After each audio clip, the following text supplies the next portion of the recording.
তাকে দুদিন আগেই ছাড়পত্র দিয়ে দিয়েছে ডক্টর। কয়েকদিন পরেই তার পায়ের প্লাস্টার খুলে ফেলা হবে। হসপিটালে এখন শুধু রেহেনা আছে। বিছানায় কিছুক্ষণ শুয়ে থেকে চোখ বন্ধ করে থাকে, তারপর চোখ মেলে ঘড়ির দিকে তাকায়। সময় রাত 10:42। বিছানায় শুয়ে কিছুক্ষণ উসখুস করে সে উঠে বসে। আব্বুর জন্যে মনটা অস্থির হয়ে উঠেছে। এখন কিভাবে যাবে সে? শামিন হাতের ল্যাপটপ সরিয়ে আলোকে কিছু সময় ধরে দেখে। আলো চুপচাপ মাথা নিচু করে বিছানায় বসে আছে। ল্যাপটপ বন্ধ করে মৃদু স্বরে বলে ওঠে, হসপিটালে যেতে চাও? আলো শামিনের দিকে তাকায়। শামিন বলতে থাকে, যেতে চাও? তাহলে নিয়ে যাব। আলো মাথা নাড়িয়ে না বলে দেয়। শামিন আবারও ল্যাপটপ হাতে নেয়।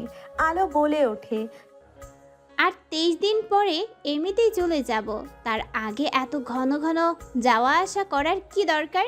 শামিন ল্যাপটপ থেকে চোখ সরিয়ে আলোর দিকে তাকিয়ে থাকে। কতটা দৃঢ়তার সাথে বলেছে আলো এই কথাটা।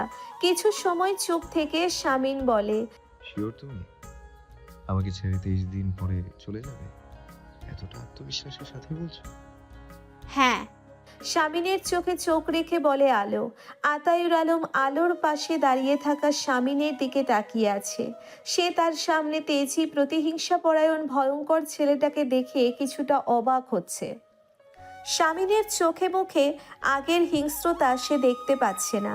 কদিন আগেও যা দেখে সে কেঁপে উঠত, বরং তার সামনে একজন অস্বাভাবিক বিনয়ী একজন লোককে সে দেখছে। এই পরিবর্তিত রূপ হজম করাটা কষ্টকর। আতায়ুর আলম একটা গভীর দীর্ঘশ্বাস ফেলে দু চোখ বন্ধ করে ফেলে। আলো উৎকণ্ঠা নিয়ে এগিয়ে আসে। কি হয়েছে আব্বু, শরীর খারাপ লাগছে? আতায়ুর আলম মাথা নাড়ায়। নিজের মেয়েটার পাশে ওই ছেলেটাকে মেনে নিতে পারছে না সে। বুকের মধ্যে যন্ত্রণা হচ্ছে। ডাক্তার রাসেল এসে আতায়ুর আলমকে পরিদর্শন করে। শামিন আলোর দিকে তাকিয়ে বলে, আর 2 দিন চাইলে রাখতে পারতে, এত দ্রুত বাড়িতে। আমার আব্বু, আমি বুঝে নেব। গম্ভীর কণ্ঠে বলে আলো। তারপর ডাক্তার রাসেলের দিকে তাকিয়ে বলে, অসুবিধা নেই তো ডক্টর? ডাক্তার রাসেল মাথা নাড়ায়, একটা হাসি দিয়ে বলে, অসুবিধা নেই, তবে খুব সাবধানে। আলো মাথা নাড়ায়। শামিন চুপচাপ আলোকে দেখে। বাবার সুস্থ হবার খুশিতে এসে ভুলে গিয়েছে তারও পায়ে চোট। ক্রাচে ভর করেও লাফিয়ে লাফিয়ে সবটা দেখছে। বিকেলে আতায়ুর আলমকে বাড়ি নিয়ে যাওয়ার ব্যবস্থা করা হয়। হসপিটালের সামনে অ্যাম্বুলেন্স দাঁড়িয়ে আছে। ওয়ার্ড বয়রা এসে আতায়ুর আলমকে ধরে ধরে নামিয়ে নেওয়ার জন্য দাঁড়িয়ে আছে। আলো বাবার পাশে বসে বাবাকে জড়িয়ে ধরে রেখেছে। বাপ বেটিতে চোখ বন্ধ করে আছে। শামিন দূরে দাঁড়িয়ে এই অদ্ভুত সুন্দর দৃশ্যটি দেখতে থাকে। মেয়েরা সত্যিই বাবা পাগল হয়। হুট করে তার মনেও বাসনা জাগলো তার প্রথম সন্তান যেন মেয়ে হয়। ওই পাগল মেয়ে অদ্রিতা আলোর মতো একটি মেয়ে। কথাটা চিন্তা করে শামিন মনে মনে ভীষণ লজ্জা পেয়ে যায়। মনে মনে নিজেকে নিজে বলে, বউ থাকবে কি থাকবে না তারই গ্যারেন্টি নেই। তুই এদিকে বাচ্চার স্বপ্ন দেখছিস স্বামী আছে। ধীর পায়ে হেঁটে আতায়ুর আলমের পরিবারের সামনে দাঁড়ায় শামিন। সবাই তার দিকে তাকায়।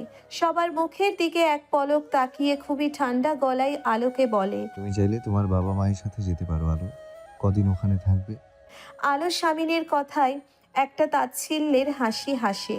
রেহেনা নরম গলায় আলোকে বলে ওঠে, যাবি না তুই? আজান আয়াত বলতে থাকে। আপু চলো না, আমাদের সাথে চলো। আলো শামিনের দিকে এক পলক তাকিয়ে তার মাকে বলে, না আম্মু, আমি এখন যাব না। আমি ঠিক 22 দিন পর চলে আসব তোমাদের কাছে একেবারের জন্য। রেহেনা নিজের মেয়ের মুখের দিকে তাকিয়ে থাকে। শামিন আলোকে দেখছে। আলো বলতে থাকে, 22 দিন পর তোমাদের কাছে ফেরার আগে এই লোকটাকে বুঝিয়ে দিয়ে আসব, এই লোকটা জীবনসঙ্গী হিসেবে সম্মানের যোগ্য নয়। এই লোকটা একটা অযোগ্য নেতাই নয়, বরং অযোগ্য মানুষ। এর চোখে আঙুল দিয়ে আমি বুঝিয়ে দিতে চাই আম্মু। তোমরা যাও, তোমাদের মেয়েও ফিরবে। গাড়িতে উঠে এক পলক আলোর দিকে তাকিয়ে শামিন গাড়ি স্টার্ট করে। হসপিটালের গেট পেরিয়ে বাড়ির দিকে ফিরতে থাকে। আলো সিট বেল্ট বাঁধেনি। শামিন বলে, সিট বেল্ট বাঁধতে চাও না কেন? একটা অঘটন ঘটলে তখন বুঝবে। অঘটনের পাশে বসে অঘটনের ভয় পাই না আমি। শামিন হেসে ফেলে, আমি অঘটন? বাহ, কখনো পিশাচ, কখনো জানোয়ার, কখনো ফেরাউন, কখনো আবার অদ্ভুত। আলো চুপ করে থাকে। শামিন বলে, আমি বলেছি 1 মাস পরে তোমার যদি আমার প্রতি অনুভূতি না বদলায় তাহলে তুমি চলে যেতে পারো। সে কথা শুনে খুব খুশি হয়েছো তাই না? আচ্ছা, যদি আর 22 দিন পরেও তোমাকে যেতে না দিই, জোর করে আটকে রেখে দিই, জোর জবরদস্তি করি, তখন? আলো শামিনের দিকে তাকায়। শামিন ম্লান হেসে বলে। আলো শামিনের কথার কোনো জবাব দেয় না। দুজনে দীর্ঘ সময় ধরে চুপচাপ। গাড়ির শান্ত নীরের গেট থেকে ভেতরে ঢোকে। গাড়ি থেকে নেমে আলো ক্রাচে ভর দিয়ে বাড়ির ভেতর ঢোকে। লিভিং রুমে বাড়ির মেয়েরা সবাই দাঁড়িয়ে। একজন অচেনা বৃদ্ধ মহিলা বসে আছে লিভিং রুমের সোফাতে। আলোকে দেখে ঋতু এগিয়ে এসে আলোর মাথায় ঘোমটা তুলে নিয়ে নিচু স্বরে বলে, সম্পর্কে আপনার দাদি শাশুড়ি, আমাদের দাদা শ্বশুরের ছোট বোন। আলো এক পলক মহিলাটিকে দেখে। মাথার চুল ধবধবে সাদা, গায়ের রংটাও বেশ চমৎকার। গায়ে একটা সাদা কালো জামদানি শাড়ি। দেখে বয়স কত তা বোঝার উপায় নেই। হতে পারে 70-এর ওপরে। ভদ্র মহিলা আলোর দিকে তীক্ষ্ণ দৃষ্টি দিয়ে তাকিয়ে আছে। আলোর পা থেকে মাথা পর্যন্ত দেখছে। শামিন লিভিং রুমে এসে মহিলাটিকে দেখে হাসি মুখে এগিয়ে যায়। তারপর কৌশল বিনিময় করে। ভদ্র মহিলার নাম ইলোরা মির্জা। তিনি মাথা ঘুরিয়ে আবারও আলোকে দেখে। তারপর শামিনের দিকে তাকিয়ে বলে, ল্যাংড়া বউ, কিন্তু কেউ তো কিছু বললো না। শামিন থমথমে মুখ নিয়ে আলোর দিকে তাকায়। তারপর তার দাদির দিকে ফিরে বলে। পায়ে চোট পেয়েছে দাদি। ইলোরা আবারও আলোর দিকে তাকায়। ঠাট্টার ছলে বলে, কেন, বেশি লাফায় নাকি তোর বউ? আলো কপাল কুঁচকে সিঁড়ির দিকে যায়। এ বাড়ির প্রত্যেকটা লোক এক একটা নমুনা। এই নতুন নমুনাটা আবার কোথা থেকে উদয় হলো কে জানে। আলোকে যেতে দেখে ইলোরা বলে ওঠে, কেমন মেয়ে, মুরব্বীদের দেখেও সালাম দেয় না। শামিন দাদির হাত চেপে ধরে চুপ করিয়ে দেয়। আলো ধীরে ধীরে উপরে উঠতে থাকে। ইলোরা শামিনের দিকে তাকিয়ে বলে, কি, কেমন মেয়ে এটা? বিয়ে করবি না বলে কেমন মেয়ে বিয়ে করলি? তুমি তো জানো সবটা, কিছু মনে করো না দাদি। নরম গলায় ইলোরাকে বলে শামিন। ভাবি, আপনার খাবার কি ঘরে পাঠিয়ে দেব? আলো ঘুরে তাকায়। সীতারা দরজার বাইরে দাঁড়িয়ে বলে, ক্রাচটা হাতে তুলে নিয়ে গম্ভীর কণ্ঠে বলে, দরকার নেই, আমি আসছি। সীতারা চলে যায়। শামিন ল্যাপটপ থেকে চোখ সরিয়ে আলোর দিকে তাকায়। তারপর বলে ওঠে, বাড়িতে যিনি এসেছেন তিনি একজন মুরব্বী, রেসপেক্ট ডিজার্ভ করে আলো। রেসপেক্ট আমি মানুষের ব্যবহার দেখে করি। ওনার কথাবার্তার ধরন দেখে মনে হয়নি তিনি ওসবের যোগ্য। শামিন বলে, ঠিক আছে, আর যাই করো গালাগাল শুরু করে দিও না অন্তত। 2 দিনের জন্য ডাক্তার দেখাতে এসেছে এখানে। আলো কিছু না বলে নিচে নেমে আসে। খাবার টেবিলে বসতেই ফুলির মা তার খাবার বেড়ে দেয়। টেবিলে মোটামুটি বাড়ির সবাই খেতে বসেছে। আলো চুপচাপ খেয়ে নিচ্ছে। ইলোরা কিছুক্ষণ আলোকে দেখে ঋতুর দিকে তাকিয়ে বলে, শামিন খেয়েছে? ঋতু মাথা নাড়ায়। ইলোরা সরাসরি আলোর দিকে তাকিয়ে গম্ভীর কণ্ঠে বলে, স্বামীর আগে আগে খেয়ে নেওয়া রীতি চালু হয়েছে এ মির্জা বাড়িতে বুঝে? আলো সেদিকে প্রক্ষেপ না করে খেতে থাকে। এমন সময় শামিন এসে দাঁড়ায় সেখানে। একে একে প্রায় সবাই খাওয়া শেষ করে উঠে যায়। শামিন একটা খালি চেয়ার টেনে বসে পড়ে। এক পলক আলোর দিকে তাকায় সে। ইলোরা আলোকে বলে, স্বামীর কি লাগবে না লাগবে সেটা দেখো। আলো মাথা তুলে একবার শামিন আর একবার ইলোরার দিকে তাকিয়ে প্লেটে হাত ধুয়ে ক্রাস তুলে উঠে দাঁড়ায়। তারপর চলে যায় সে সেখান থেকে। ফলির মা শামিনের খাবার বেড়ে দিয়ে চলে যায়। খাবার টেবিলে আপাতত শামিন এবং ইলোরা শামিন খেতে শুরু করে। ইলোরা বলে, যা শুনেছি তাই তো দেখছি সত্যি। তুই এটা কি বিয়ে করেছিস? শামিন চুপচাপ খেয়ে যাচ্ছে। ইলোরা ধমকের সুরে বলে, এখন আমাকে মির্জা বাড়ির ছেলেদের শিখিয়ে দিতে হবে কিভাবে বউ নিয়ন্ত্রণে রাখতে হয়? শামিন খাওয়া রেখে ইলোরার দিকে তাকায়। ঠান্ডা গলায় বলে, আমি কাউকে নিয়ন্ত্রণে আনতে চাই না দাদি। তো এটাকে দিয়ে কি করবি? সংসারে মন নেই, অহংকারী, দেমাগি মেয়ে, তোকে দামই দেয় না। বউ আমার থাকবে কি থাকবে না সেই নিশ্চয়তা নেই, আর তুমি বলছো দাম দেওয়ার কথা। ইলোরা শামিনের দিকে তাকিয়ে থাকে। শামিন হেসে ফেলে। ইলোরার দিকে তাকিয়ে বলে, সংসারে মন লাগানোর টিপস দাও তুমি। এক কাজ করো, আবার আসার সময় তোমাদের বাড়ির ওখান থেকে তাবিজ নিয়ে এসো, বউয়ের জন্য, আবার বউয়ের জন্য। সংসারে মন লাগিয়ে দাও আমার বউয়ের, যাতে আমাকে ছেড়ে চলে না যায়। কথাটি বলে শামিন হাসতে থাকে। ইলোরা গম্ভীর কণ্ঠে বলে, ফাইজলামি করিস না, তাবিজ লাগবে না। এইসব তেজি মেয়েদের শুরুতেই কোমর ভেঙে দিতে হয়, তাহলে সংসারে মন লেগে যায় এদের। শুরুতেই পায়ে শিকড় পরিয়ে দিলে আর পালাতে পারে না। শামিন খেতে খেতে বলে। তা কিভাবে? এই শিকলটা আবার কি? কথাটা শুনে বিষম খেয়ে যায় শামিন। কাঁচতে কাঁচতে হতভম্ব হয়ে ইলোরার দিকে তাকিয়ে থাকে। ঘুমন্ত আলোর মুখের দিকে কিছুক্ষণ তাকিয়ে থেকে তার গায়ে চাদরটা টেনে দিতে যায় শামিন। হুট করে আলোর ঘুম ভেঙে যায়। শামিনকে দেখে কিছুটা ভয় পেয়ে গিয়ে ধরপড়িয়ে উঠে বসে। শামিন হাত থেকে চাদরটা ফেলে রেখে বলে, তো ঘুম পাতলা মানুষ আমি জীবনে দেখিনি। তুমি নাইট গার্ডের চাকরি নিলে পারো। আলো চাদরটার দিকে এক পলক তাকিয়ে শামিনের দিকে তাকিয়ে বলে, ওটা দিয়ে কি করতে চাচ্ছিলেন? তোমায় চাদর চাপা দিয়ে মেরে ফেলতে চাচ্ছিলাম। ঠান্ডা গলায় জবাব দেয় শামিন। আলো শাড়ির আঁচল টেনে নিজেকে চড়িয়ে নিয়ে বলে, সেটা আপনি করতেই পারেন। আপনার রন্ধ্রে রন্ধ্রে প্রতিহিংসা পরায়ণতা। শামিন শীতল চোখে আলোর দিকে তাকিয়ে আছে। আলো বলে, কি এমনভাবে তাকিয়ে আছেন কেন? এই বংশের ছেলেদের কেচ্ছা কাহিনী আমি কিছু জানি না ভেবেছেন? অধিকাংশ ছেলেই তো 2-3টা করে বিয়ে করেছে, কোনো না কোনো বউকে মেরেছে। এসব কথা কে বলেছে তোমায়? তারা কি খুন করার সময় সাথে থাকতো আমাদের বংশের ছেলেদের? যা রটে তা কিছু তো বটে। আমলের কথা বলছো? সে আমল খুনে ধরেছে। এখন তো হাত না তুললেও তোমরা মেয়েরা স্বামীর নামে বানিয়ে বানিয়ে মামলা ঠুকে দাও। নারী হওয়ার সুবিধা না। আলো চুপ করে থাকে। শামিন বলে, উঠে পড়েছো, ভালো হয়েছে। দাদি এমনিতেও বেশ কয়েকবার তোমাকে ডেকে গিয়েছে। উনি কেন ডেকেছে? তা তো আমি জানি না, গিয়ে দেখো। আমি যাব না। আগামী 20 দিন তুমি এই বাড়িতে আছো, তো এই বাড়ির বউয়ের মতো থাকো। বেশি ঘাটতারামি না করে যাও, নয়তো কোলে করে নিয়ে আসবো। আলো কিছুক্ষণ শামিনের দিকে তাকিয়ে থেকে বলে, ভালো কথা মনে করিয়ে দিয়েছেন। এবার আমিও আপনাকে একটা কথা মনে করিয়ে দেই ইয়াসার মির্জা। আপনার চেয়ে নেওয়া 1 মাসের আর কিছু বাকি আছে, মাত্র 20 দিন। এবং আপনার প্রতি আমার অনুভূতি একটুও বদলায়নি, একটুও না। বলে আলো ওয়াশরুমে ঢোকে। শামিন কিছুক্ষণ দাঁড়িয়ে থেকে সেখান থেকে চলে যায়। আজ ইহানকে পড়াতে আসলে না কেন? ঈশিতা চুপ করে থাকে। শান্ত ফোনের ওপাশ থেকে বলে ওঠে, না। এক শব্দে জবাব দেয় ঈশিতা। তারপর বলে, ইন্টারভিউ কেমন ছিল, টিকবে? ঈশিতা চুপ হয়ে শুনতে থাকে শান্তর বিজ্ঞাপন, কোম্পানিতে ইন্টারভিউয়ের অভিজ্ঞতা। পেছনে শামিন এসে দাঁড়িয়েছে, সে খেয়াল করেনি। ইস্যু ভাইয়ার কণ্ঠস্বর শুনে চমকে ওঠে, হাত থেকে ফোন ফেলে দিয়ে গুটিয়ে দাঁড়িয়ে থাকে সে। শামিন বোনের ভীত সন্ত্রস্ত মুখটার দিকে তাকিয়ে অবাক হয়ে বলে, প্রবলেম কি? ভয় পেলি কেন এইভাবে? ঈশিতা তোতলাতে বলে, হুট করে এলে তো, তাই ভাইয়া বলো কি বলবে? শামিন বলে, একটা অত্যন্ত জরুরি কথা বলতে এসেছি, তোর বিয়ের ব্যাপারে। আমার বিয়ে? হা করে ভাইয়ের মুখের দিকে তাকিয়ে থাকে ঈশিতা। শামিন বলে, হ্যাঁ।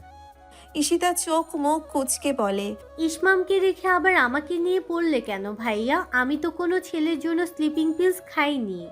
শামিন গম্ভীর কণ্ঠে বলে, ডাক্তার রাসেল আমার হাই স্কুলের ক্লাসমেট, সেদিন হসপিটালে তোকে দেখে পছন্দ করেছে। কথায় কথায় আজ বলল সেও বিয়ের জন্য মেয়ে খুঁজছিল, আর বাবাও তোর বিয়ের কথা বলল। খুব ভালো একটা ছেলে রাসেল। আমাদের গোটা স্কুলে একটা ভদ্র ছেলে থাকলে সেটা ও ছিল। হসপিটালে ডাক্তারি করা বাদ দিয়ে মেয়ে মানুষ পছন্দ করে বেড়ায়, সে ভদ্র? কেন ভাইয়া আমাকে এই উটকো ঝামেলায় জড়াচ্ছ?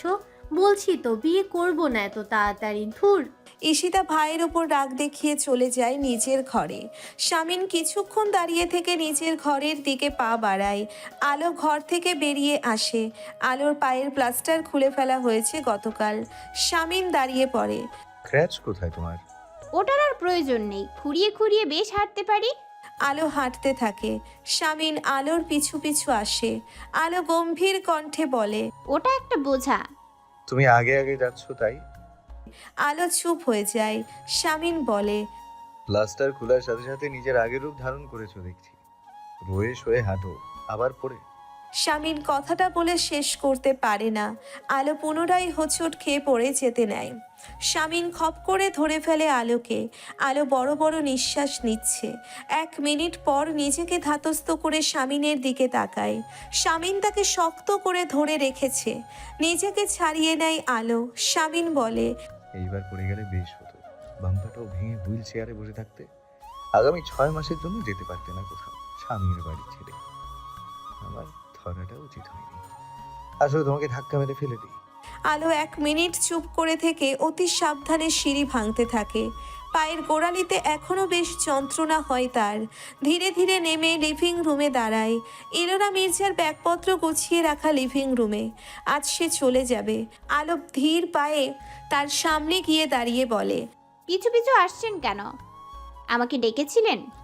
ইলোরা মির্জা আলোর মুখের দিকে তাকিয়ে বলে,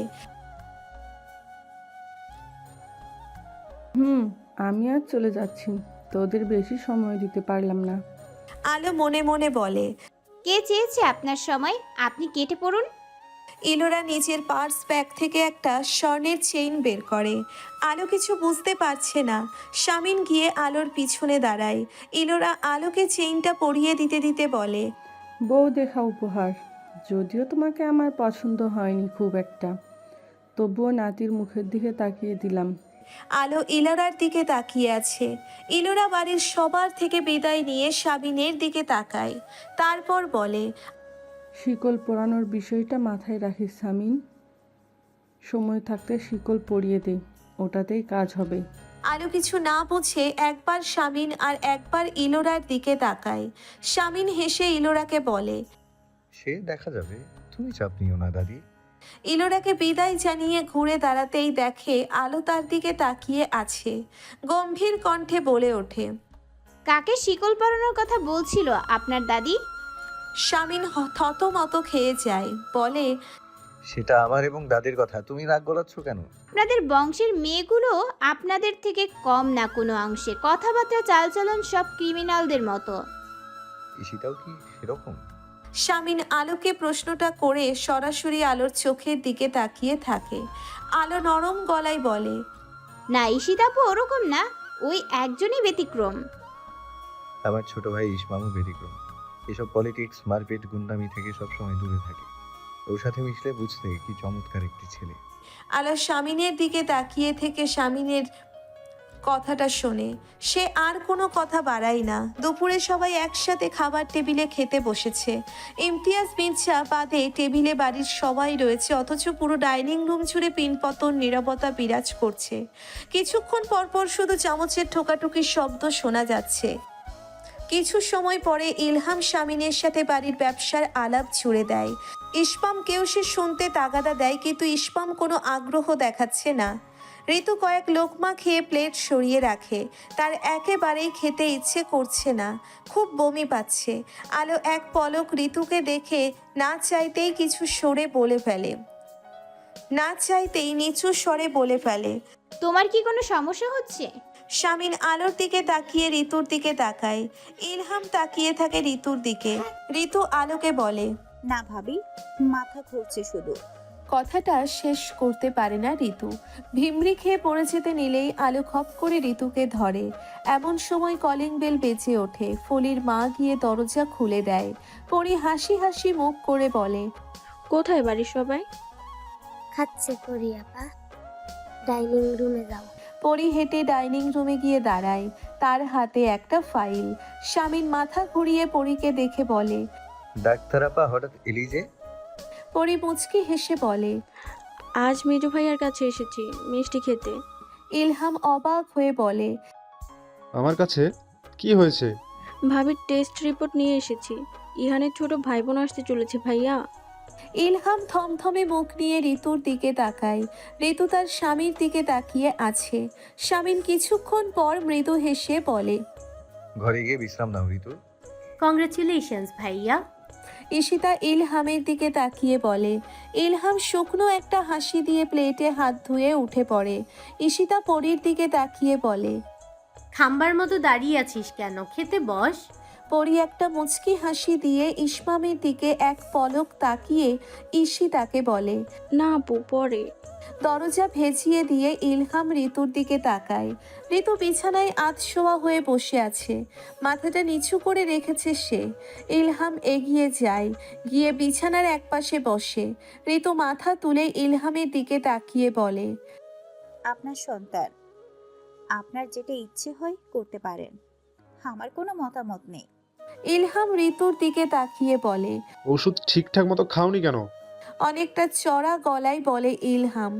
ঋতু ছলো ছলো চোখে ইলহামের দিকে তাকিয়ে বলে, 1 বছর পরে যখন তালাক দিয়ে দেবেন, তখন বউয়ের কাছে আসার কি দরকার ছিল? বউয়ের কাছ থেকে যা পান তা তো আপনার ওই রক্ষিতাই আপনাকে দেয়। গাছেরও খাবেন, তলারও কুড়াবেন, তাই না? শাট আপ ঋতু, একেবারে তেজি গলায় কথা বলবে না। মেয়েদের তেজি গলায় কথা আমি পছন্দ করি না, জানো তুমি। সেটা বউয়ের বেলায় শুধু, রক্ষিতার বেলায় ঠিকই পছন্দ করেন। ওইসব ভালো লাগে আপনার। ইলহাম চোখ রাঙিয়ে ঋতুর দিকে তাকিয়ে আছে বলে, গলায় বেশ জোর এসেছে দেখছি। এসব কে শেখাচ্ছে তোমায়? তোমার বড় যা, ওই বেয়াদব মেয়েটা? আপনার সন্তানকে আপনি চাইলে মেরে ফেলতে পারেন, আপনি চাইলে ইহানকেও মেরে ফেলুন। এমনিতেও ওরা আপনার ভালোবাসার হয়নি, ওরা আপনার ভোগ এবং আপনার অসহায়তার ফসল। ওদের মেরে দিন, তারপর আমাকে তালাক দিয়ে আপনার রক্ষিতাকে হালাল বানিয়ে সংসার করতে একটু অসুবিধা হবে না। ইলহাম নিচে। ঋতুর কণ্ঠে কিছু একটা ছিল। ইলহাম ঋতুর দিকে বেশ কিছুক্ষণ তাকিয়ে থেকে শার্ট প্যান্টে বাড়ি থেকে বেরিয়ে যায়। কি, ঋতু প্রেগনেন্ট? আজ রিপোর্ট হাতে এসেছে। এটা ওর চাল ইহাম। এসব গ্রামের মেয়েদের আমার ভালো করে জানা আছে। যেই বুঝতে পেরেছে তুমি ওকে ছেড়ে দিতে পারো, অমনি আরেকটা বাচ্চা নিয়ে ফেলেছে। চালবাজ মেয়ে কথাকার। শাট আপ জুই, চালবাজ বলবে না। ঋতু খুবই সহজ সরল একটি মেয়ে। চেঁচিয়ে ওঠে জুই। ইলহাম বলে। জুই ইলহামের দিকে কিছুক্ষণ তাকিয়ে থাকে, তারপর বলে ওঠে, বউয়ের নামে আজকাল কিছু বললেই ধমকে উঠো দেখছি। ভালোবাসা জন্মে গিয়েছে নাকি? ইলহাম কিছু বলে না। জুই ইলহামের কাছে এগিয়ে এসে দাঁতে দাঁত চেপে বলে, সাফ সাফ বলো, তুমি আমাকে চাও কি চাও না? চাই। এক শব্দে বলে ইলহাম। জুই বলে, ঠিক আছে, তাহলে ওর অ্যাবর্শন করাও। আমি 2টা বাচ্চা পালতে পারবো না। ইলহাম জুইয়ের দিকে তাকিয়ে বলে, আমার বাচ্চা আমি মেরে ফেলবো? তুমি কি পাগল হয়ে গিয়েছো? তাহলে কি করতে চাও? শোনো ইলহাম, হয় আমায় ছেড়ে দেবে, নয়তো বাচ্চাটা অ্যাবর্শন করাবে। তোমার কাছে 2টো অপশন। 3 বছর ধরে আমি অপেক্ষা করছি, বলেছি ইহান একটু বড় হলে ঋতুকে ছেড়ে দেবে। এখন আরেকটা ঝামেলা তৈরি করে বসে আছো, যত সব। ইলহাম চুপচাপ বসে আছে। সে বুঝতে পারছে না সে কি করবে। মরে গেলেও সে নিজের বাচ্চা মেরে ফেলতে পারবে না, এতটা হৃদয়হীন সে নয়। অন্যদিকে জুইকে ছেড়ে দিতে হবে। এখন ইলহাম কি করবে কিছুই বুঝতে পারছে না। ঋতু কাঁদছে, একটু পরপর শরীরটা কাঁপছে তার। আলো দরজার বাইরে দাঁড়িয়ে তাকে দেখছে। এই মেয়েটা এভাবে কাঁদছে কেন? এত বড় সুসংবাদ পেয়েও কাঁদছে কেন মেয়েটা? স্বামীর নিজের বিছানায় গা এলিয়ে শুয়েছিল। আলোকে দেখে দ্রুত উঠে বসে, তারপর বলে, সরি, আমি উঠছি, তুমি বিশ্রাম নাও। আলো তার উত্তর না দিয়ে বলে, আপনার ভাইয়ের বউ কাঁদছে, আপনার চরিত্রবান ভাই একটা প্রেগনেন্ট মেয়েকে কষ্ট দিতে পর্যন্ত ছাড়ছে না। এখন আপনি কি বলবেন ইয়াসার মির্জা? স্বামীর হাঁ হয়ে আলোর দিকে তাকিয়ে থাকে, তারপর বলে, ঋতু কাঁদছে কেন?